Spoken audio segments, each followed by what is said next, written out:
Dice aquí, quedamos.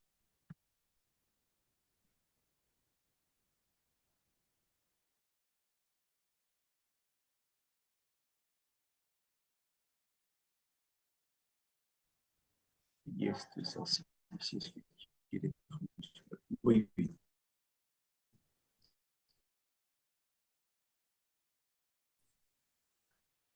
Vamos 100 años, 100 años bastante moviditos, y ya desde la época de la independencia, si se han dado cuenta, al ir leyendo el texto, las diferencias de unos países a otros son cada vez más grandes, las diferencias concretas, digamos. Entonces, no se puede ver todo de una manera lineal, sino que vemos un poquito las cosas en general, y después ya en el texto tienen un poquito más explicado las cosas más características de cada país. Estamos, por lo tanto, en la última etapa de la historia de la Iglesia en América Latina, de la evangelización de América Latina. Habíamos visto, la primera era la colonial, después era la época de la independencia, donde se crean las oligarquías criollas, todas las complicaciones de los nuevos países, revoluciones, dictaduras, que va a aparecer todavía todo esto durante el siglo XX, que es el que más o menos vamos a ver ahora, que el autor lo titula ahora con la Revolución Popular. Van a ser años muy complicados. Va a aparecer la teología de la liberación. En realidad no hay una sola teología de la liberación, sino distintas teologías de la liberación, dependiendo de los elementos que se utilicen para la crítica o juzgar la historia o la teología. No es lo que nos interesa ahora, porque no estamos viendo teología, pero sí más o menos saber entender desde un principio que hay una sana teología de la liberación, en la que se basa en Cristo como el liberador de todos los pueblos, y busca de alguna manera el reino de Dios en la tierra, de justicia y de paz para todos. Luego están las teologías de la liberación extremas, que se inspiraron principalmente en el marxismo, donde buscaban la lucha de clases y buscaban esa supuesta igualdad cristiana, pero ya por medio de la violencia y por medio de otras cosas distintas. No vamos a, repito, a entrar en mucho más porque no es el tema, pero sí va a ser uno de los grandes problemas que van a aparecer en, en esta época. Un vistazo general. En 1900, en América hispana, había 19 arquidiócesis, 85 diócesis y 7 territorios misionales, lo que se van a llamar después vicariatos apostólicos. 50 años después, de 19 se pasa a 44 arquidiócesis, más del doble. De 85 a 144, casi el doble. De 7 territorios misionales a 31 vicariatos apostólicos, 34 prelaturas apostólicas y 15 prefecturas apostólicas. Todos estos últimos son territorios de misión, como sigue siendo hasta ahora el vicariato apostólico de San Ramón. En este siglo, aunque van apareciendo las grandes ciudades, pero sigue habiendo una importante población rural, la gente que trabaja en el campo. La diferencia está en que no son dueños en su mayoría de su tierra, sino que son trabajadores, aparceros, personeros, contratados, como lo queramos llamar. Uno de los grandes problemas de América Latina es los latifundios, grandes concentraciones de tierra en una sola familia y por lo tanto grandes concentraciones de dinero en una sola familia, en unas pocas familias. Y hasta ahora sigue siendo una de las situaciones más chocantes de América Latina, que los ricos son muy ricos y los pobres son muy pobres. Continúa esa mentalidad liberal en los gobiernos, que enfrentaba a la Iglesia, viendo en la Iglesia el atraso, el freno al progreso. Aparecen bastantes dictaduras, en su mayoría dictaduras militares por golpes de estados, y como decíamos ahora, se da cada vez una mayor desigualdad social y económica. América Latina va a ser en algún momento prácticamente el continente con mayor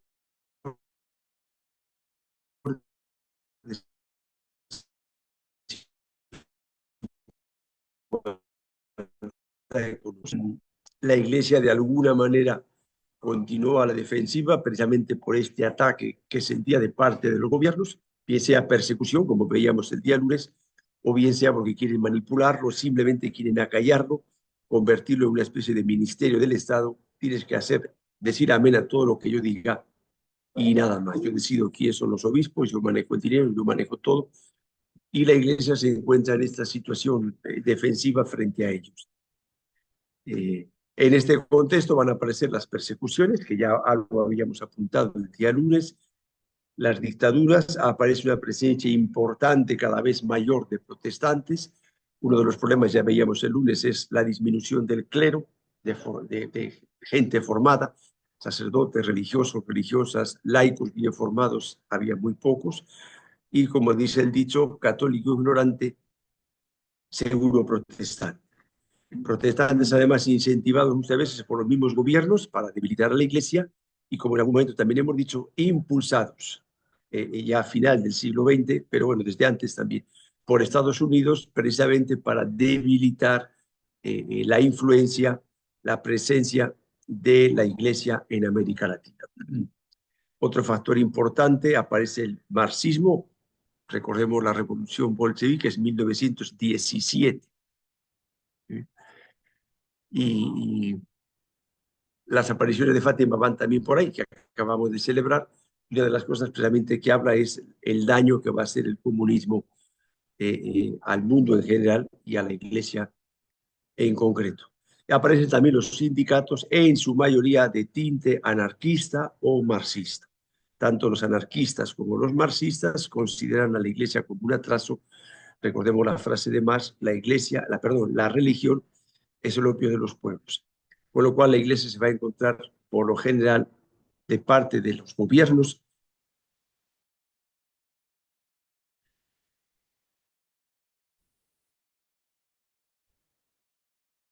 eh, pero depende de las épocas. En unos países le están persiguiendo, en otros países están a buenas, después se voltea la tortilla. Por eso no hay una historia lineal, es decir, entre tal época a tal época hay persecuciones, de tal época a tal época hay paz, depende de cada país.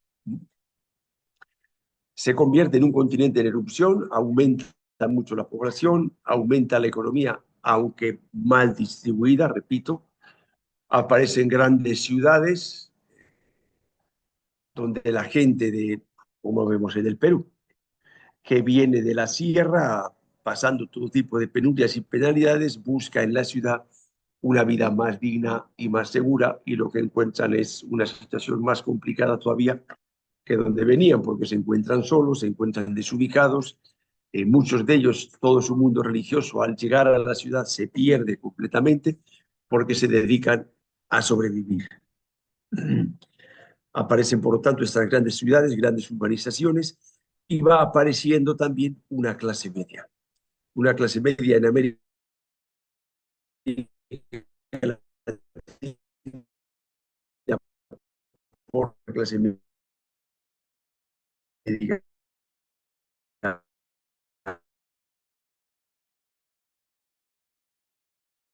muy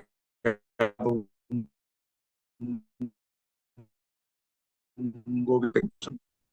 Pero claro, en cuanto te quitan el trabajo o te pegan una inflación de esas, los pocos ahorros que tenías no te valen de nada, y esa clase media se convierte en clase baja.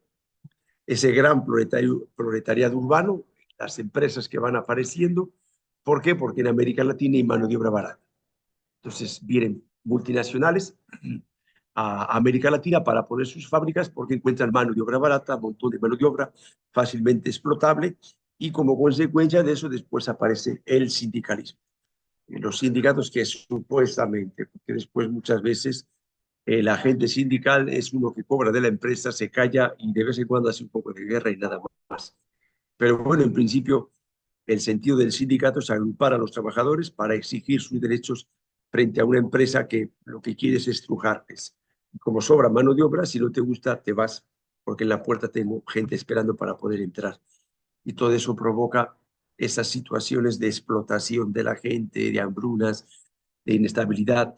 En todo esto entra el comunismo como una especie de mesías salvador, la lucha de clases, donde, igual que ha pasado en la historia a los siglos anteriores, todos piensan que efectivamente con la revolución que vamos a hacer ahora todo va a cambiar, todos vamos a ser ricos, a todos nos va a ir bien y, como hemos dicho varias veces, se vuelven a cambiar mocos por babas y a veces se cambian mocos por sangre, porque sobre todo es más complicado cuando aparecen los grupos subversivos. Aquí todavía recordamos Sendero Luminoso. Iban a cambiar el país, iban a arreglar el país, iban a imponer el pensamiento Gonzalo y lo que han hecho es arruinar, por lo menos en nuestra zona de selva central, arruinar toda la selva central.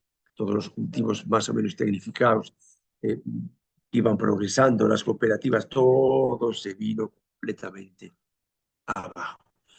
Luego todos prometen y al final todo acaba en lo mismo. Lo mismo sucede con las dictaduras, en su mayoría militares, los golpes de Estado. Ahora en Venezuela está así. Es un militar el que gobierna, ya los mismos militares se han sublevado contra él. ¿Quién paga pato? La gente a las que les han prometido que todo va a cambiar, nada de nada. Otra gran lacra en América Latina hasta ahora, en el Perú es clarísimo, la corrupción. Mientras no se consiga dejar la corrupción a un lado, jamás vamos a levantar cabeza, porque son unos pocos los que roban a sus propios paisanos. Y aparece lo que se va a llamar pecados estructurales, injusticia estructural, o sea, una estructura de mercado y de gobierno que está hecha de tal manera que está pensada para que unos pocos se enriquezcan mucho y otros muchos trabajen para que estos pocos se enriquezcan. Por el ingreso del comunismo, del anarquismo y todos estos movimientos más o menos liberadores y sindicales, va a suceder que todas estas masas populares se alejan de la iglesia. Por un lado, decíamos antes, al abandonar la sierra, su pueblo, sus costumbres, su religiosidad popular, llegan a la ciudad, se encuentran sin ninguna, a nada parecido a lo suyo. Ahora mismo nos sucede con nuestros muchachos. Terminan su secundaria, se van a Huancayo, se van a Lima a estudiar, se acabó. Oye, pero no vas a misa. No, es que está lejos, es que, o sea, había una estructura más o menos que le sostenía. Al desaparecer la estructura, se viene todo abajo, ¿no? Entonces, la gente que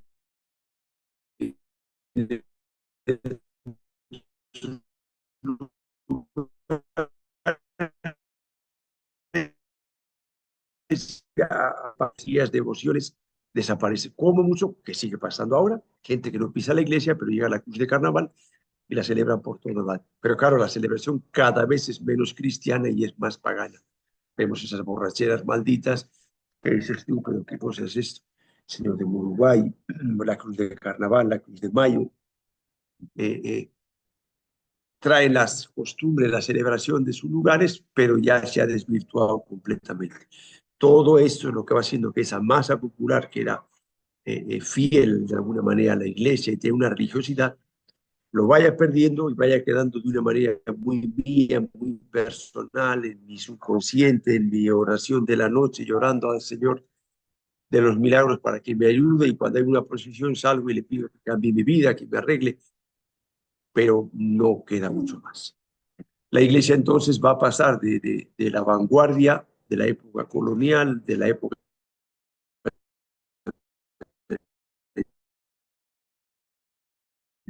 de dependencia, al catolicismo social. Es la respuesta que da la iglesia universal. Ahora precisamente el Papa León XIV dice que ha elegido este nombre recordando a León XIII, que es el que inició la doctrina social de la iglesia, la doctrina social católica, ¿no?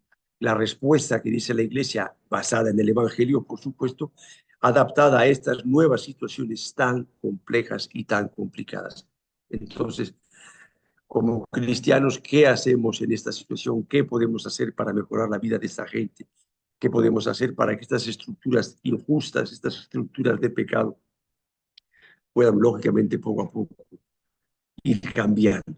Aparecerá la democracia cristiana, iniciativas de cristianos que intentan entrar en la política para hacer una política más justa y más humana. Va a haber mucha gente que le van a matar precisamente por esto, por denunciar, por decir cómo se tienen que hacer las cosas, por decir lo que está mal, por decir lo que debería de ser justo o injusto, y aparece el fenómeno del martirio. Se mantiene esta religiosidad popular, pero ya de una manera distinta, más en cuanto a eventos.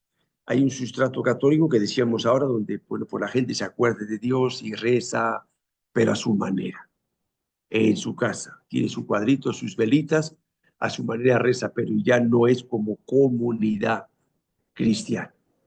¿De acuerdo?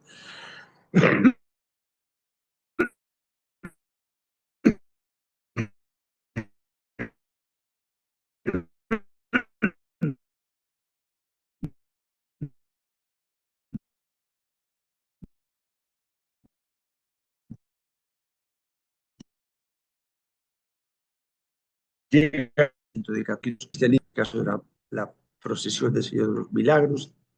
El bautismo es una gran fiesta, de hecho mucha gente tarda mucho en bautizarse porque están engordando el chancho, porque no tienen para invitar a los padrinos. Es una gran fiesta.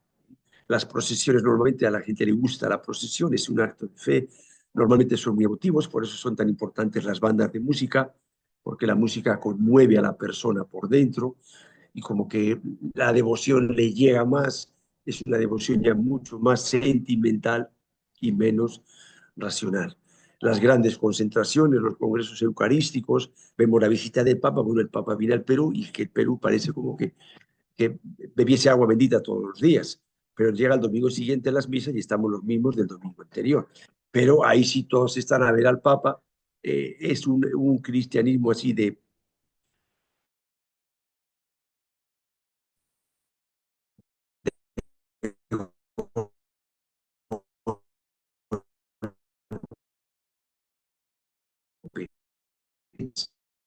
en América está la película de y a los difuntos, la misa de 8 días, la misa de mes, la misa de 2 meses, de 3 meses, la misa del año. Aparece ese culto a los difuntos que de alguna manera está muy relacionado con los cultos incluso anteriores a los cristianos. Hay una mentalidad también de que Dios es bueno, que Dios provee, que Dios está con nosotros, una devoción al corazón de Jesús que ahora se ha ido un poquito migrando al Señor de la Divina de Misericordia, que en definitiva es lo mismo, ¿sí? Que es el amor de Dios, el amor de Jesús, concentrado en el corazón, un amor misericordioso hacia el pobre, hacia el que sufre, hacia el que se siente necesitado. Entonces, hay una religiosidad popular que no podemos negar, ni podemos decir que sea solo superstición, que no valga para nada, es una religiosidad concreta, pero bueno, como en todo, en la vida, si las cosas no se cuidan, no se alimentan, no se mantienen, pues se van debilitando o incluso se pueden ir torciendo. Pero eso más o menos es un poquito lo que ha quedado, ¿no?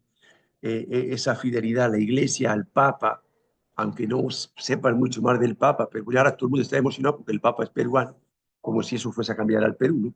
Y bueno, pues estamos bien, todos estamos muy contentos de que el Papa sea peruano, pero ahora como Iglesia peruana, ¿qué me implica a mí? ¿Qué voy a hacer yo? Bueno, a ver qué hace el Papa, pero yo, bueno, entonces hay cositas que hay que ir concretando, ¿no? Pero tampoco, hay que reconocer esos valores. La Iglesia ante los grandes desafíos que nos invita el siglo XX y ahora ya el siglo XXI. Esto lo vamos a hacer muy rápido y sí les invito a que con calma lean los textos. No se trata de memorizar, pero sí más o menos tener una idea. Uno de los grandes momentos importantes en América Latina, ya habíamos visto algo, son estos momentos colegiales que después van a ir copiando hasta ahora en otros continentes. Lo que se empezó en América Latina, después se ha ido copiando en África, se ha ido copiando, vamos copiando, replicando, ¿no? Para no utilizar una palabra que puede sonar peyorativa o negativa. Se ha ido replicando en África, se ha ido replicando en Asia. Donde no son tan capaces de hacerlo es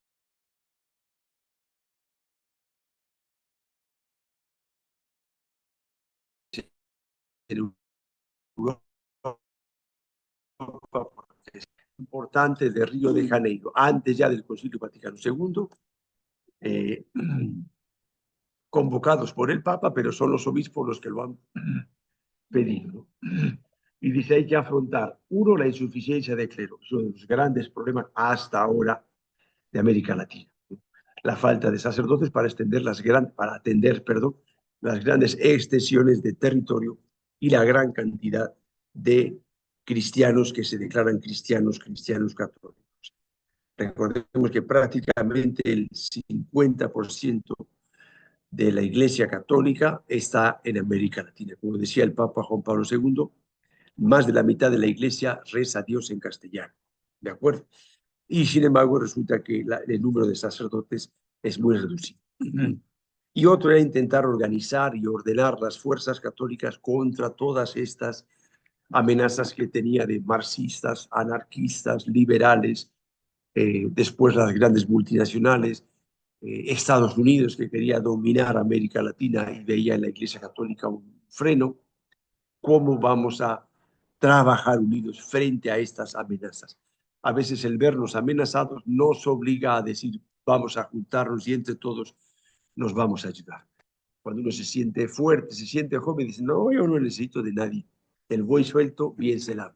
¿Sí? Que es un poco lo que decía que puede parecer que es lo que pasa en Europa. Pasaba, porque ahora ya están teniendo los mismos problemas que tenemos nosotros, que no tienen clero, etcétera, etcétera. Van a ser la creación del CELAN, que es la Conferencia Episcopal Latinoamericana. Después se van a añadir los países del Caribe, pero es una conferencia ya no nacional, sino de todo el subcontinente, centro, parte de Norte de América, centro y Sudamérica. Por eso se llama América Latina, incluye también a Brasil. El principal fruto de Río de Janeiro es una mayor integración eclesial y una reorganización más eficaz y sistemática, pues lo tiene inscrito, de la labor pastoral de la iglesia. Después hay distintos puntos que se van viendo, ya eso lo puede leer en el texto con un poquito de calma y por lo menos que nos vayan sonando un poquito las cosas, los lugares y los momentos. Río de Janeiro, 1955, antes del Concilio Vaticano II, en Brasil. Después de el Concilio Vaticano II en Colombia, en Medellín, 1968. Concilio Vaticano II es de 1962 al 65. El 8 de diciembre del 65 termina el Concilio Vaticano II. Entonces, lo que se pretende es cómo aplicamos el Concilio Vaticano II a América Latina. Lo inauguró el Papa Pablo VI, primera vez que llegaba un Papa a América Latina, en Medellín. Se generó un método más o menos práctico de hacer teología y pastoral, que es el método de ver la realidad, juzgar a la luz del Evangelio, a la luz de la palabra de Dios, a la luz de las enseñanzas y como cristianos, qué es lo que tenemos que hacer, cómo tenemos que actuar. Un método que es cíclico, no acaba ahí, sino que después del actuar volvemos nuevamente a ver, que es lo que después se llamó el revisar, celebrar. Celebrar está dentro del actuar. Entonces, se vuelve otra vez a empezar, de tal manera que nos hacemos presentes en el mundo y vemos los signos de los tiempos, qué es lo que Dios está diciendo en estas circunstancias. Lógicamente, no es lo mismo 1968 que 1532, cuando recién ingresan a América Latina. Las realidades son completamente distintas, o no es lo mismo que el siglo I, cuando Jesús acaba de subir a los cielos. La enseñanza básica es la misma, pero hay que ver cómo esto lo vamos adaptando. Se busca una nueva figura de obispo, menos príncipe, si lo queremos decir así, más cercano al pueblo, más preocupado no por los privilegios de la iglesia, sino por su gente.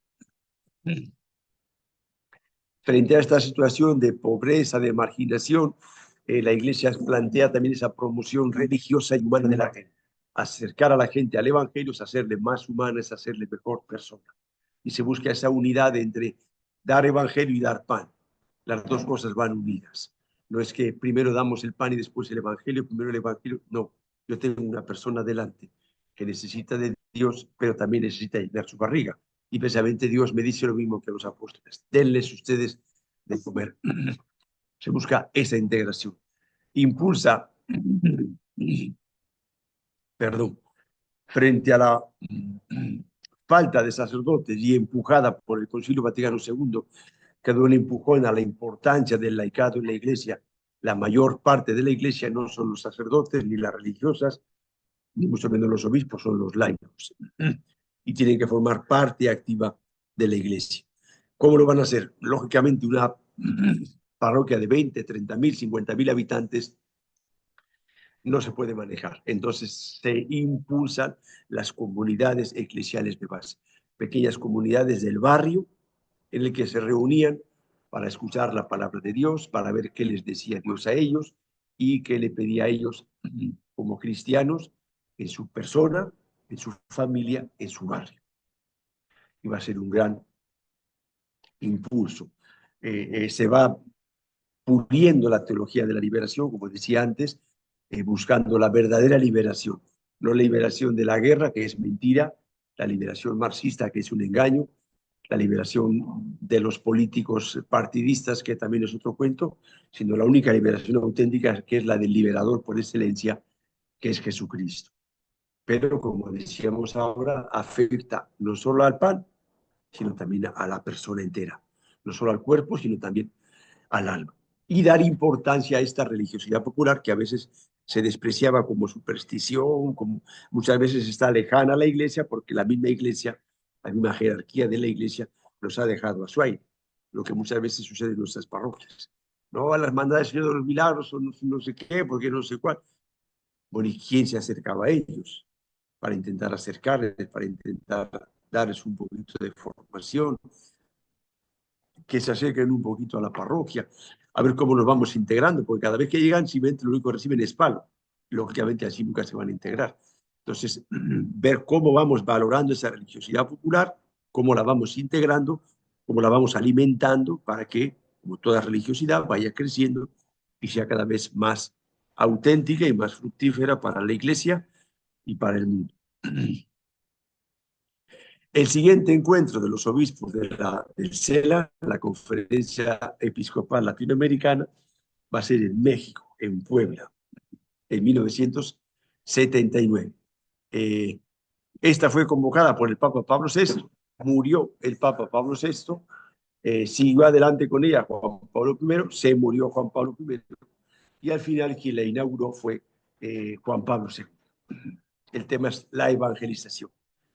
Va a tomar como referencia nuevamente el Concilio Vaticano II y un documento muy importante del Papa San Pablo VI, que es Evangelii Nuntiandi, que lo escribe después de un sínodo de obispos precisamente sobre la evangelización. Este problema de ver que las grandes masas populares se van alejando de la iglesia y cómo llegamos a esa gente.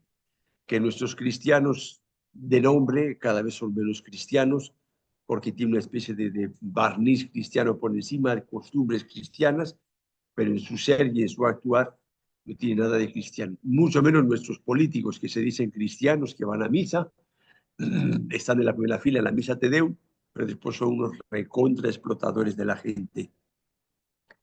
¿Cómo esto lo vamos haciendo? Aparece la opción preferencial, no excluyente, es una de las diferencias entre la teología de la liberación positiva, cristiana, digamos, perdón, y la teología de la liberación marxista. La teología de la liberación marxista es una opción excluyente. Los pobres contra los ricos. Eso no es cristiano.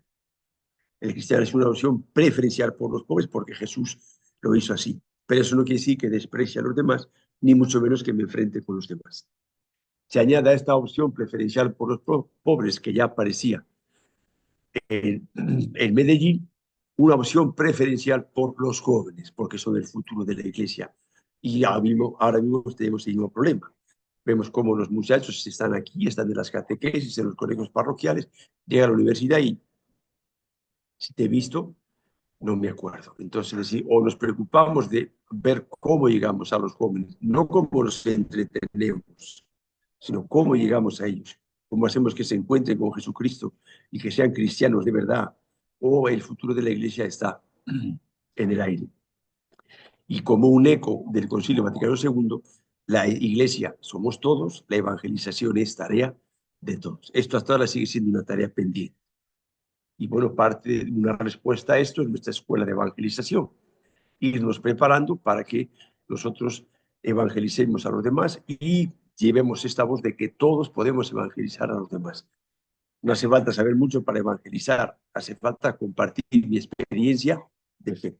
Si además sé y tengo conocimientos, por supuesto que lo podría hacer mejor. Pero si tengo muchos conocimientos y no tengo experiencia de fe, estoy vendiendo zapatillas a gente que camina descalza. La siguiente va a ser para celebrar los 500 años del inicio de la evangelización de América en precisamente Santo Domingo, que es la primera isla a la que llega Cristóbal Colón. El título es Nueva Evangelización, un continente que es cristiano, pero tiene que ser nuevamente evangelizado. Una evangelización nueva en sus métodos, nueva en su ardor. La promoción humana vuelve otra vez a aparecer, precisamente por las grandes desigualdades económicas que existen en América y una cultura cristiana que se quiere potenciar nuevamente. Jesucristo ayer, hoy y siempre sigue siendo el mismo, sigue siendo una respuesta para América Latina. Y se va a hablar de la evangelización de la cultura. Por un lado se hablaba de inculturar el evangelio en las culturas y a esto se complementa con no toda la cultura con la que yo me encuentro es buena, tiene cosas buenas y sobre esas vamos a basar nuestra evangelización. Pero hay cosas que también es necesario evangelizar porque no son suficientemente buenas ni cristianas. Va a ser un poquito conflictivo porque hay mucha presencia de la Iglesia de Roma, precisamente para evitar todas esas desviaciones hacia la teología de la liberación marxista, revolucionaria, violenta. Y bueno, pues algunos no van a estar de acuerdo, van a decir que está muy impuesto por Roma, que está muy... El espíritu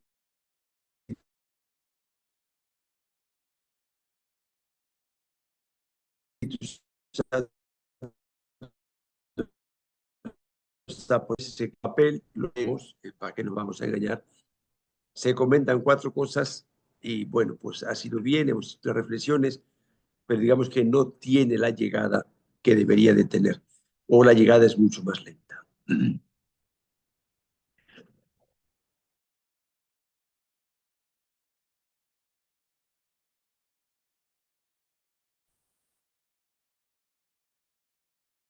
Después de Santo Domingo, que quizá les suene porque en el vicariato en varias reuniones hemos trabajado el documento de Aparecida, en catequesis aparece muchas veces el itinerario de la iniciación cristiana que retoma Aparecida, y como ven aquí en esta foto, uno de los relatores, de los secretarios, era precisamente en aquella época el arzobispo de Buenos Aires, Jorge Bergoglio. Muchas de las cosas que el Papa Francisco va a decir y va a exponer aparecen también en Aparecida. El lema es discípulos y misioneros de Jesucristo. Después esto se va a fundir en una sola palabra. Ser discípulo es ser misionero.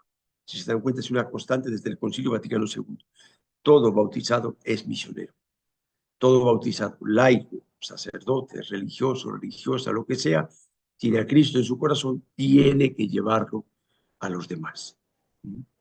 Aquí llevamos no mis palabras, no mis conocimientos, no mis ideas, no mis teorías, no la ideología de mi movimiento, de mi congregación religiosa, no, llevamos la persona de Jesucristo para que todos nuestros pueblos tengan vida en Él y vida en abundancia.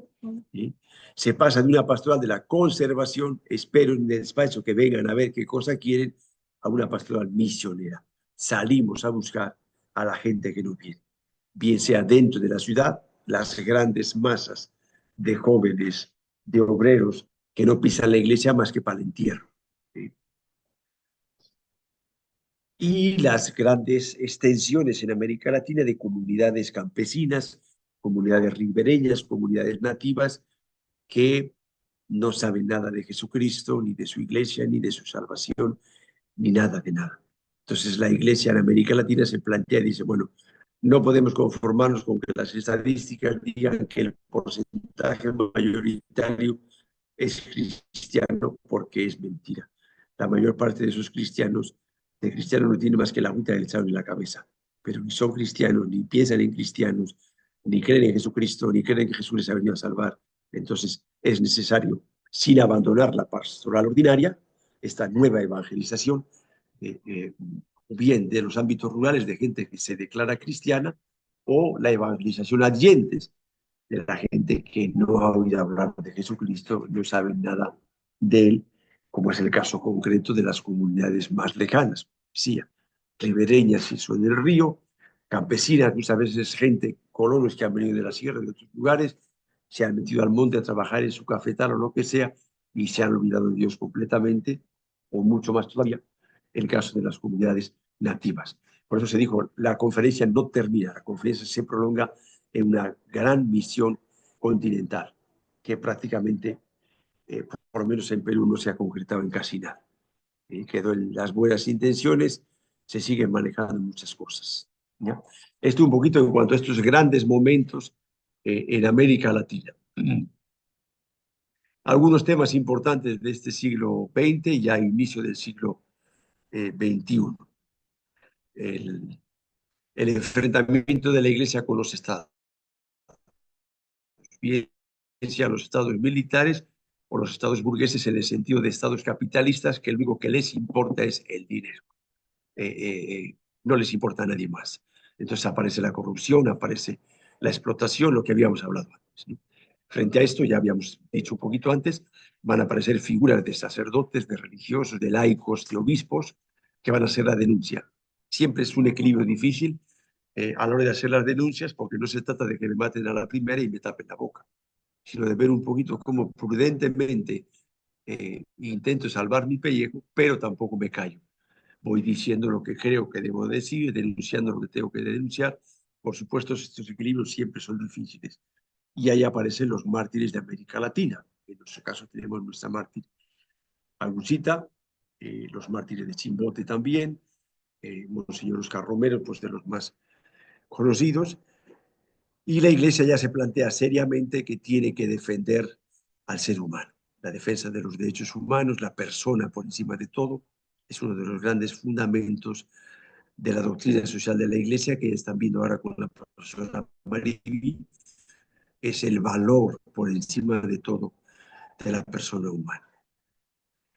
Frente al comunismo y la subversión, el terrorismo, veíamos un poquito también antes, la Iglesia retoma el Evangelio porque Jesús optó por los más pobres, por los más necesitados, no necesitan médicos sanos sino los enfermos, pero excluyendo la violencia. Aparecen pues esto que hablábamos antes, estas figuras proféticas eh, de denuncia, y aparece una teología de la liberación no basada en el marxismo, ni en la lucha de clase, ni en la violencia, sino basada precisamente en Jesucristo liberador, igual que liberó al pueblo de Israel en Egipto por medio de Moisés, más allá de la violencia. ¿Sí? Una resistencia pasiva, una resistencia activa, pero nunca violenta. Va apareciendo sobre el tapete también estas inmensas minorías raciales, que muchas veces por cuantitativamente no son significativas, son cantidades pequeñas de gente frente a los millones del continente. Pero la Iglesia dice, también son hijos de Dios. Y el otro problema que nuevamente va surgiendo es el tema de la Amazonía. Pues lo hemos visto ahora más últimamente con el tema del sino de la Amazonía, el tema del medio ambiente, entendido en sentido integral, donde el elemento más importante del medio ambiente es la persona humana. Y cómo la iglesia va buscando un rostro amazónico para que el evangelio también se encarne en esas poblaciones amazónicas y que no sea simplemente imponerles como se hacía antiguamente. Ya lo hemos explicado, se entendía antiguamente que al mismo tiempo que se evangelizaba, se civilizaba. Los salvajes, pues se llamaba así, eran cervícolas, vivían de la selva, y se les integraba a la sociedad y se les iba evangelizando. Ahora se dice, bueno, se integran a la sociedad, pero respetando su cultura, su manera de entender la vida, lo cual no resulta tan fácil, lógicamente, porque incluso dentro de la Amazonía hay unas líneas comunes, pero también encontramos distintas familias lingüísticas. Cada familia lingüística tiene una concepción de la vida también diferente, no es fácil.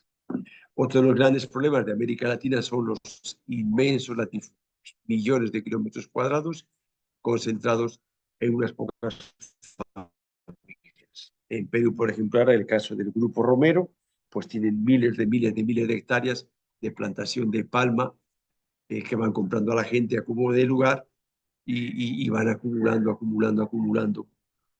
La reforma agraria en varios países de América Latina intentó quitar a esta gente del terreno, devolvérselo a la gente. Por lo general no ha funcionado bien. Hasta tierra hay que saber cómo trabajar. Entonces, si la gente eran peones y hacían lo que les mandaban, pero no sabían cómo trabajar la tierra de una manera tecnificada, yo le entrego la tierra y no va a saber qué hacer con ella. Prácticamente se va a dedicar, si cogemos el ejemplo del café, a sembrar, machetear, cosechar. Pero no sabe cómo trabajar el café de una manera tecnificada para que mejor el café se va a venir abajo, va a venir la roya y catapum, se quedan sin soga y sin cabra. ¿Sí?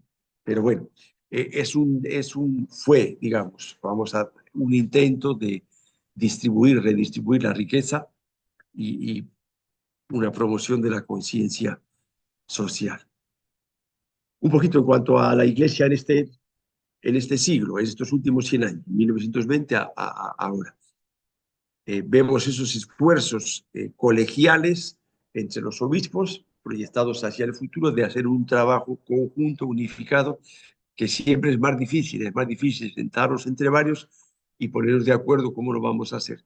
A decir, nada, yo lo hago a mi manera, termino antes y se acabó la tontería. Pero claro, eso nos debilita a la larga mucho. Y es uno de los problemas que seguimos teniendo en América Latina a nivel de obispos, a nivel de congregaciones religiosas, a nivel de grupos parroquiales. Yo me encierro en mí mismo, yo me entiendo con mi misma gente, avanzo, encima miro por encima del hombro a los demás porque yo avanzo más deprisa que los otros, pero claro, desaparece el obispo, llega el otro obispo, empieza otra vez todo de cero, desaparece el párroco, empieza el otro de cero, y efectivamente, ¿dónde quedó el futuro? Ese es el problema, ¿no? Entonces, bueno, se van haciendo estos esfuerzos por trabajar cada vez más unidos, respetando la autonomía que tiene cada diócesis, cada obispo, cada parroquia, etcétera, etcétera. El sacerdote se va presentando muchas veces como pastor, el aquel que recoge a toda esta gente que está sufriendo, y también profeta, aquel que en algún momento determinado es capaz de decir cómo tienen que hacerse las cosas, cómo quiere Dios que sean las cosas y cuál es lo que Dios no quiere, lo que está mal. Aquel que anuncia el Evangelio y denuncia. Aparecen en América Latina movimientos sacerdotales, que son sacerdotes diocesanos, pero que van compartiendo una espiritualidad junta. Tienen sus retiros, sus encuentros, sus formaciones. ¿Para qué? Precisamente para fortalecer la vivencia sacerdotal. Porque todos los problemas de América Latina es que los sacerdotes, por lo general, están muy solos, muy abandonados. Incluso en grandes ciudades. Estoy en mi parroquia, la otra parroquia, yo tengo mucho trabajo, el otro tiene mucho trabajo, me meto a mi trabajo, a mis cosas, el otro a su trabajo, a sus cosas, y casi ni se ven.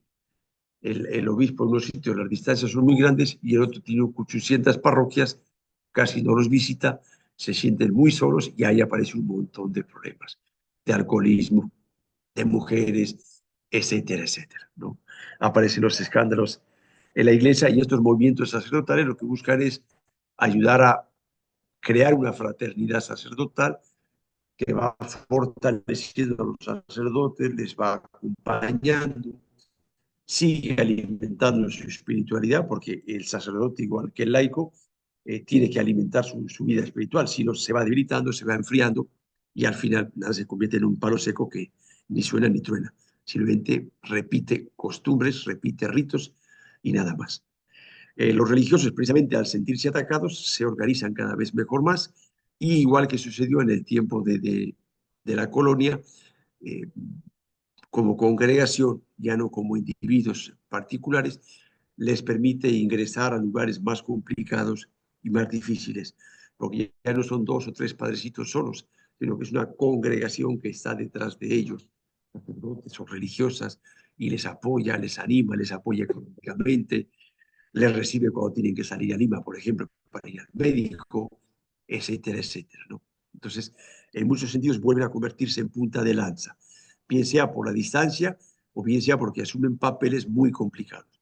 La pastoral carcelaria, la pastoral de enfermos, que son pastorales ya muy específicas, y hay que estar más preparados. Y esto sí es un paso importante en este siglo. Van apareciendo movimientos laicales, algunos vienen de Estados Unidos, de Europa, pero otros van naciendo aquí. Por ejemplo, Juan 23 es un movimiento que aparece en América Latina. Y así otros movimientos que son internacionales, pues Comunión de Liberación, la Renovación Carismática Católica, eh, los neocatecumenales, etcétera, etcétera, movimientos ya laicales a nivel prácticamente mundial, ya escuelas de catequesis, escuelas de evangelización para los laicos, de tal manera que los laicos empiezan a formar su fe en Biblia, en moral, en doctrina social de la Iglesia, eh, etcétera, etcétera, ¿no? Van asumiendo una presencia activa en la Iglesia y en la sociedad, porque el papel del laico no solo está en la Iglesia, sino que yo como laico cristiano en la sociedad tengo que vivir como cristiano. Y sin querer queriendo, que decía el otro, voy enseñando a otros cómo debe de vivir un cristiano en medio del mundo.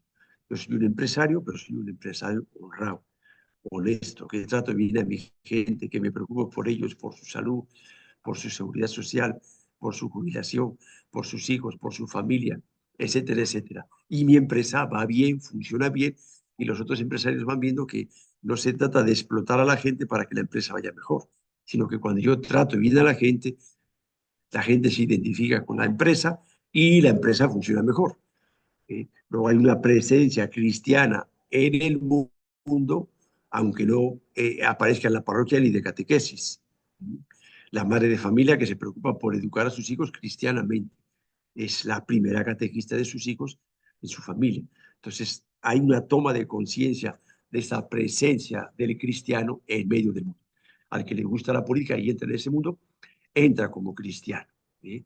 Y cristiano quiere decir que reza el Padre Nuestro en todas las reuniones. No, quiere decir que hace las cosas como Dios enseña, que es honrado, que es honesto, que busca el bien de los demás. ¿Solo lo va a poder hacer? No. Entonces va buscando un grupo de gente con también esta mentalidad cristiana que van incidiendo en la política. Van a ser duramente atacados. ¿Por qué? Porque todos los corruptos, esta gente no les interesa porque les dejan evidencia.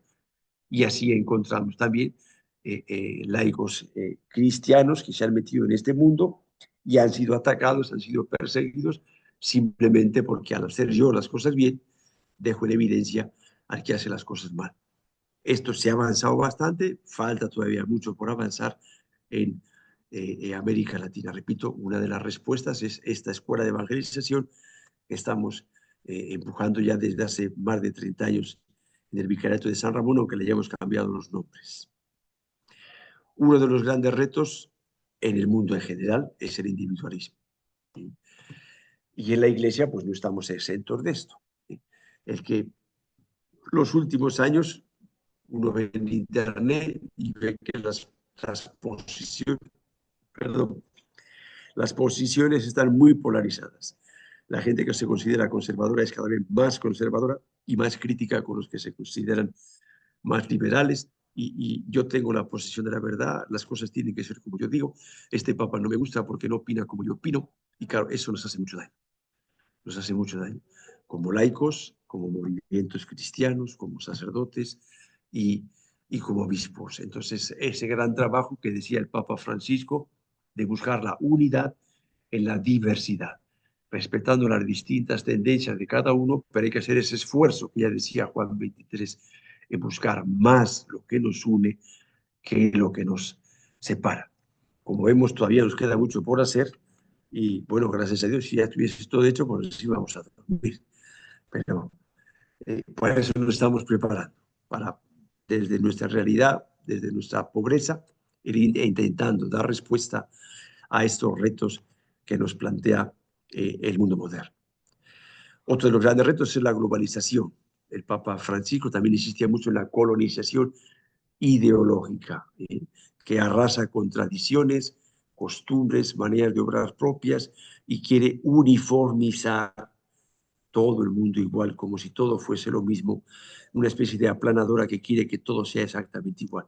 Y lógicamente en el mundo hay una gran diversidad, es una gran riqueza, Entonces hay que buscar ese equilibrio entre la globalización. El Papa Juan Pablo II decía la globalización de la solidaridad. Y la globalización muchas veces la sensación que da es que los grandes capitales, esas grandes multinacionales, esos grandes eh, instituciones internacionales que supuestamente buscan el bien de todos, lo que están queriendo es que todo sea igual, que todos piensen igual, que todos digan amén a lo que ellos dicen. La cosa no es tan sencilla, ¿no? Detrás de esto está este capitalismo democrático, aparentemente llaman democracia, pero de democracia nos damos cuenta que cada vez tiene menos. En Perú tenemos el ejemplo de con Vizcarra y su referéndum para si había Senado o no había Senado, mayoritariamente se dijo que no. Reelección de congresistas se dijo que no. Y ahora ellos mismos han dicho no, va a haber Senado y va a haber reelección de congresistas. Entonces, ¿para qué nos han preguntado? O sea, es una tomadura de pelo. Tiene apariencia de democracia, pero los grandes capitales, las grandes multinacionales son los que manejan los países explotando a la gente. No quieren que la gente aprenda, que la gente piense, que la gente sea crítica para poder manejarla y poder manipular. Y para eso, qué mejor que la maquinita que nos hace tontos. ¿Eh? Cuanto más inteligente es mi aparato, más tonto es el que tiene el aparato. Y eso es lo que le interesa, para que no piense, para que no reaccione, para que sea fácilmente manipulable. Además, la inteligencia artificial les permite saber lo que me gusta, lo que no me gusta, lo que leo, lo que no leo. Es una manera de controlar y manipular a la gente. Son realidades nuevas que están ahí y la Iglesia tiene que ver de alguna manera cómo responde eh, a esto, ¿no? El Dios de la tecnología, si técnicamente es posible, moralmente es posible. Claro, lógicamente esto no puede ser así. No todo lo técnicamente posible es moralmente posible. La ética del poder, lo que estamos hablando ahora, ¿no? El que tiene el dinero es el que controla, el que maneja, el que manda, el que compra gente a los vídeos famosos de Montesinos. Es una cosa vergonzosa cómo se puede comprar a todo tipo de gente. Congresistas, cantantes, políticos, o sea, todo el mundo se vende aquí, todo el mundo tiene precio. ¿Dónde queda la dignidad de la persona humana?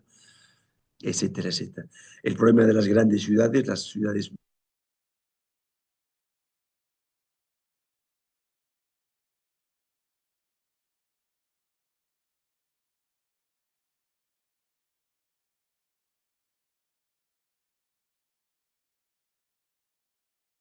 multimillonarias, aglomeraciones de gente, ¿no? Con ciudades que son muchas dentro de la misma ciudad. ¿Cómo nos hacemos, decía el Papa Francisco, presente en esas periferias, ya no físicas, sino periferias existenciales, ¿no?